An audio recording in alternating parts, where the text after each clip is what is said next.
Halo guys, jumpa lagi dengan saya. Kali ini di suasana mudik Lebaran ya. Sekarang ini tanggal hari Senin ya. Hari Senin tanggal berapa ya?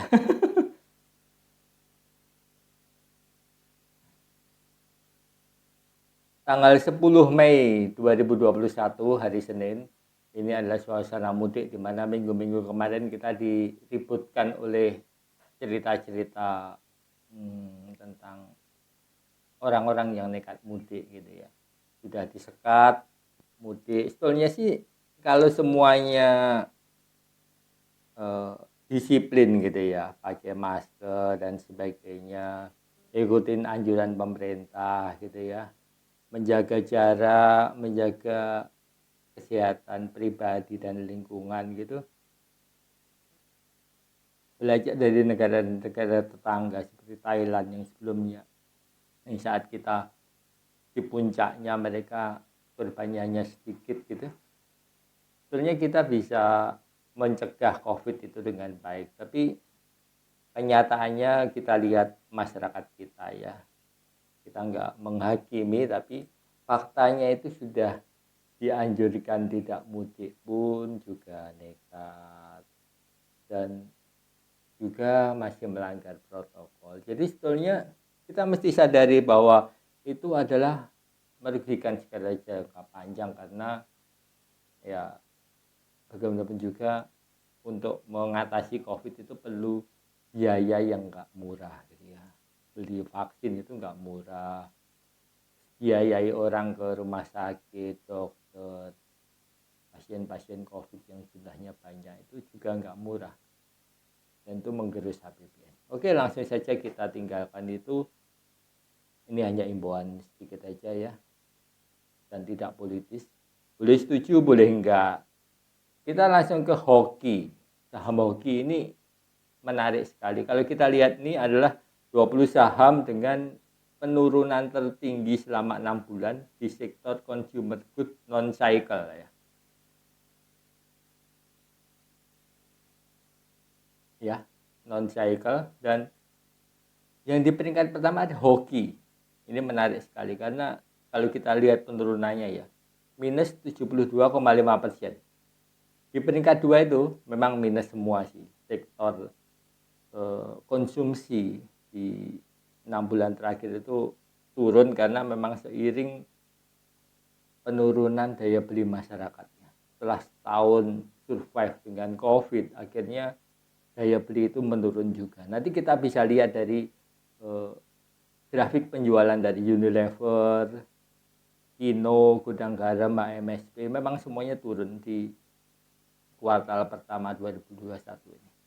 Itu karena itu menunjukkan bahwa memang konsumsi domestik pun turun dan data pemerintah juga mendukung hal itu. Data statistik pemerintah dari Badan Statistik untuk pertumbuhan kita kan masih negatif di kuartal 1 kemarin yang keluar. Hoki ini kenapa bisa minus 72%? Nah, kalau kita lihat grafiknya di sini. Ini adalah stock split itu terjadi disetujui tanggal 27 ini ya hoki 27 Januari. Di sini RUPS menyetujui stock split, kemudian ini dilaksanakan stock split, tapi kemudian dia langsung anjlok. Di dunia sebetulnya stock split yang sukses itu banyak. Salah satunya adalah Tesla ya. Tesla ini sukses melakukan stock split seiring dengan pembukaan gigafactory mereka di Shanghai, China. Otomatis ada potensi kenaikan aset perusahaan dan produktivitas perusahaan, penjualan revenue perusahaan. Stock split itu masuk akal karena mengantisipasi kenaikan saham sehingga saham tersebut tidak terlalu mahal dan akhirnya stagnan, harganya sulit untuk naik gitu karena sudah terlalu mahal. Stock split yang di tingkat nasional juga sukses terjadi di Merdeka Gold and Copper MDKA kodenya itu juga sama sentimen positifnya selaras, yaitu operasional perusahaan tambang mereka di Banyuwangi sudah mulai bagus dan juga ada ekspansi tambang di Sulawesi. Jadi stock split harusnya memang didukung oleh prospek perusahaan ke depan gitu. Ada alasan yang masuk akal. Sekarang kita mau belajar dari hoki. Hoki ini Buyung Putra Sembada ya. Kenapa mereka gagal? Apakah tidak ada data atau prospek yang mendukung gitu? Kenyataannya memang terkesan bahwa stock split yang dilakukan oleh Buyung Putra Sembada ini tidak mengantisipasi perkembangan dari daya beli masyarakat. Buyung Putra Sembada ini adalah produsen beras ya, beras premium yang di supermarket itu, maksudnya beras yang di packaging bukan beras curah, itu diproduksi oleh Buyung Sembada ini. Dan kita lihat grafiknya, ini adalah grafiknya, dia langsung anjlok. Ini tanggal 17 Februari, tanggal 16-nya Februari langsung anjlok sekitar 73 minus 73% dibanding tanggal 15 Desembernya. Jadi ini penurunannya dibanding ini. Jadi ini memang sempat naik kemudian turun jauh sekali. Tentu ini menjadi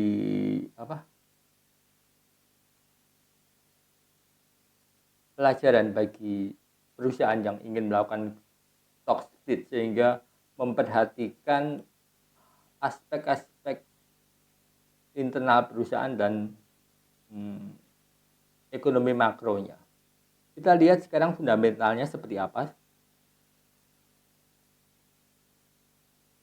Ini adalah fundamental dari Buyung Putra Sembada. Kalau kita lihat revenue-nya ya, sebetulnya dia itu sejak Juni 2020 sudah turun revenue-nya.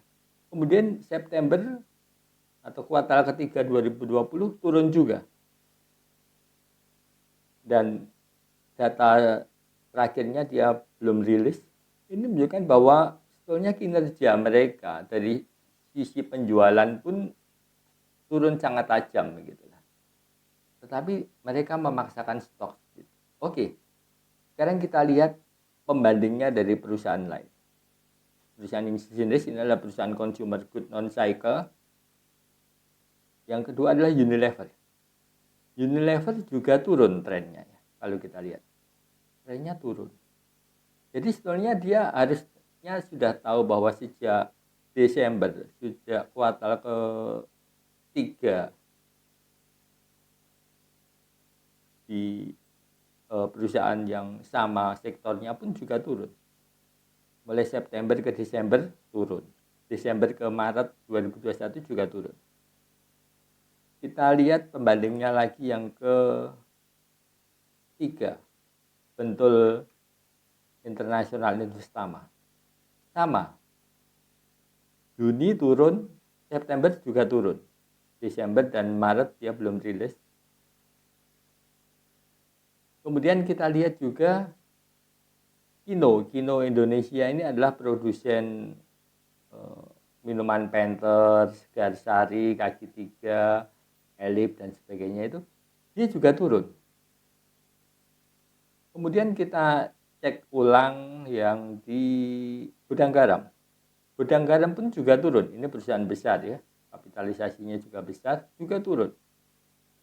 Artinya memang bahwa tren secara makronya, konsumsi atau daya beli masyarakat untuk konsumsi harian, konsumsi rumah tangga itu sedang turun. Tapi dia malah memprediksi bahwa harga sahamnya akan naik sehingga harus dilakukan stock split supaya lebih murah. Jadi ini adalah paradigma yang salah, bahwa dengan menurunkan harga saham seolah-olah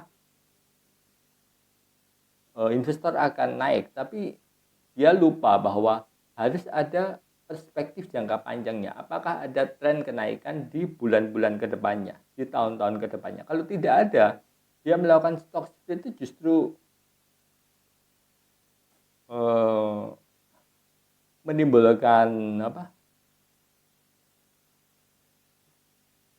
sentimen negatif pada sahamnya karena dianggap ini akan melakukan corporate action yang bisa jadi merugikan investor gitu. Jadi pelajarannya dari sini adalah bahwa stock split haruslah dilihat dari perspektif kedepannya, perspektif jangka panjangnya, bahwa kalau kita belajar dari, saya ulangi lagi, dari Tesla tadi, dia ada potensi kenaikan size perusahaannya.